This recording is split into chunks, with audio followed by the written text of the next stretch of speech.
आज शादी का उत्सव हवेली में मनाया जाएगा।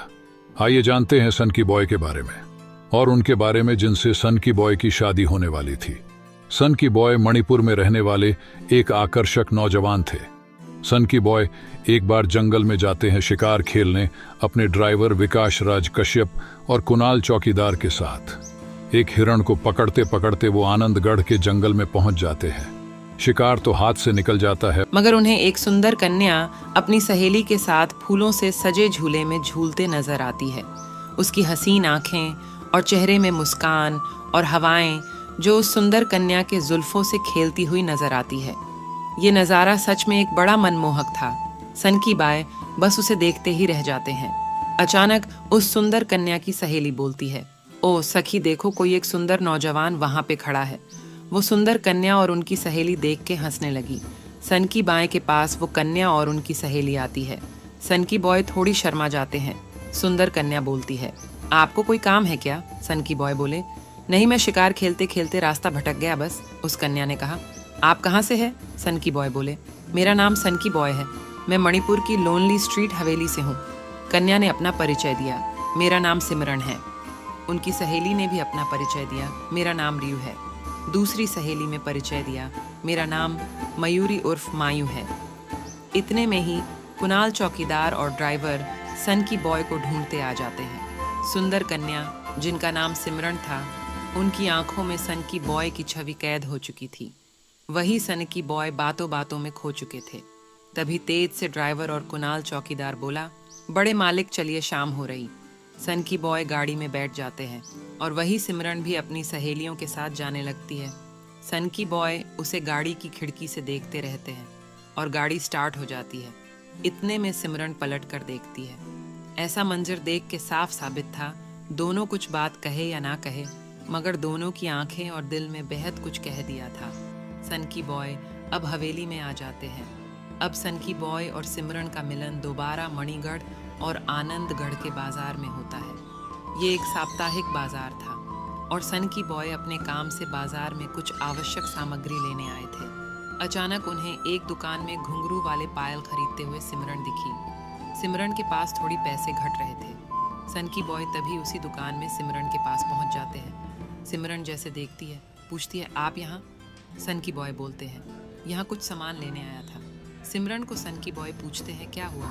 सिमरन बोलती है, नहीं कुछ नहीं, बस ये पायल पसंद आ रही थी तो पैसे थोड़ी घट रहे। सन की बॉय बोले, बस इतनी सी बात, मैं दे देता हूँ पैसे। सिमरन बोली, नहीं नहीं, फिर कभी ले लूँगी पायल। सन की बॉय बोले, अरे आप बाद में पैसे मेरे दे देना। सिमरन बोली, अरे नहीं, फिर कभी ले लूँगी पायल। सन की बॉय बोले, आप ले लो पायल, मैं आपको वापस यहाँ मिलूँगा तो आप मुझे पैसे दे देना। ये एक अच्छा बहाना था दोबारा मिलने का। सिमरन भी अब बोलती हैं, ठीक है, और पायल सन की बॉय अपने हाथों से सिमरन के पैर में पहना देते हैं। ये हसीन पास इतना खास था कि दोनों के दिल जोर से धड़क रहे थे। सिमरन ने सन की बॉय का धन्यवाद किया। सन की बॉय बोले, अरे इसमें शुक्रिया की क्या बात, और दोनों इस बाजार में कुछ वक्त बिताते हैं। दोनों के अंदर अब एक दूसरे के प्रति प्रेम की भावना जाग चुकी थी। दोनों वापस अपने अपने हवेली में आ जाते हैं। अगले साप्ताहिक बाजार का इंतजार दोनों बेसब्री से कर रहे थे, क्योंकि आज वो अपने दिल की बात कहने की ठान चुके थे। दोनों का मिलन वापस उस साप्ताहिक बाजार में होता है। दोनों मिलते हैं और उस बाजार में एक अच्छा वक्त बिताते हैं।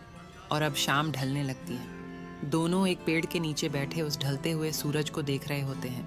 दोनों के अंदर आज एक नया एहसास जगा हुआ होता है।